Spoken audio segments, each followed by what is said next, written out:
So guys, tushafika Lake Naivasha. Basically this point yenye tuko ni almost geothermal. The place is called Lake Naivasha West Beach Camp. It's a camping site basically. We decided to come camp kidogo siku mbili tatu, me and my friends.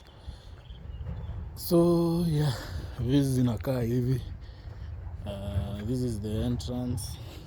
This is the parking lot here.